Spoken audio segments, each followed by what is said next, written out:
Tu vám poskytnem návod, ako veľmi jednoducho používať retinol. Veľa žien totiž to môže odradiť práve to, že sa to nepoužíva každý deň a že to používanie je troška zložitejšie, ale je to obrovská škoda. Nech vás to neodradí, pretože ten efekt je fantastický. A ja vám teraz stručne skúsim čo najviac zjednodušiť používanie retinolu, s čím sa môže, s čím sa nemôže kombinovať a ako vlastne začať. Každopádne, ak chcete nakopnúť tú svoju pleť a vidieť naozaj efekt, rozjasnenie pokožky, tak ten retinol je ideálna voľba. Ja ho odporúčam používať aj s tým mliekom. Každopádne môžete ho používať aj samostatne.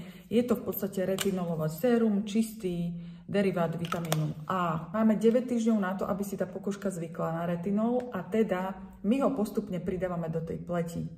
Úplne najjednoduchší spôsob, ako vám to vysvetlím, ale aj v návode je super popísaný, takže každý týždeň vlastne pridávame viac a viac toho retinolu.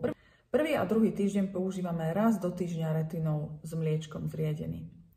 Prakticky vám to poviem. Napríklad pondelok. Povieme si, že pondelok bude náš retinolový deň. Takže v pondelok večer dávame si to večer a na vyčistenú pleť si dávame očný krém. Počkáme zhruba 10 minút, kým sa obnoví kožná bariéra. Potom nanesieme 1 pumpička retinolu, 2 alebo 3 pumpičky mlieka, zmiešame to. Pokiaľ nemáte mlieko na riedenie, nariedite si to intenzívnym hydratačným krémom alebo gelom alebo nejakým krémom, ktorý máte. Ja však odporúčam používať to mlieko, pretože je na to určené, ale to už necháva na vás. To je vlastne prvý týždeň. Potom, ako si to nanesieme na pleť, môžeme sa teda kľudne natrieť, ideme spať.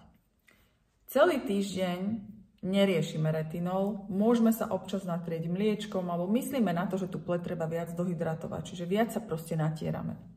O týždeň, opäť v pondelok, urobíme znova to isté.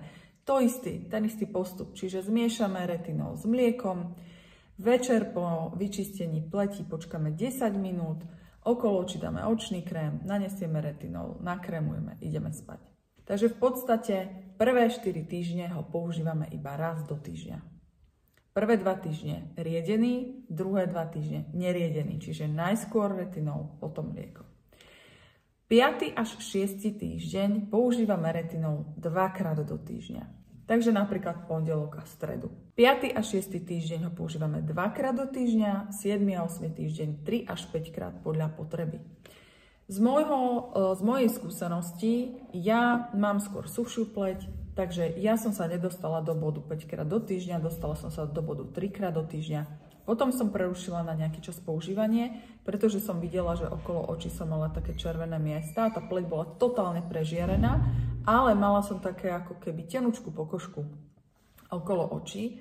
Netreba sa toho zľaknúť normálne. Ja si myslím, že človek aj keby používal ten retinol len 2-krát do týždňa počas tej procesu retinizácie a potom si vlastne pridával, tak je to v pohode.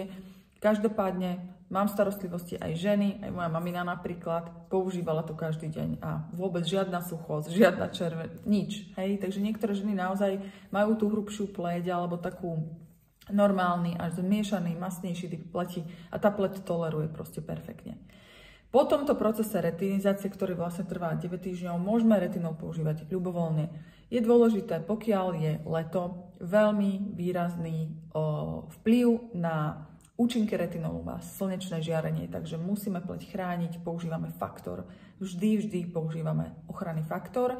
No a neodporúča sa priamo, že nanesím si retinol a potom idem von na slnko. To tiež nie je doporučené. Čo by som vám ešte povedala, že ktoré sú tie produkty, ktoré sa dajú používať na také umocnenie efektu retinolu, je určite sérum s kyselinou hyaluronovou, Clinical Solutions, toto je určite super, lebo to dáva do pleti vodu. Určite sú to všetky hydratačné krémy, ktoré som vám ukazovala, aj Timewise. A čo sa naopak nesmie používať, sú AHA kyseliny, to znamená sérum s AHA kyselinami, peeling z riperovej sady, určite nie kyselina salicylová, ktorú máme obsiahnutú v produktoch Clearproof a určite nie žiadne peelingy, mikroderma a podobne. Takisto sa neodporúča priamo s retinolom používať vitamín C. Takže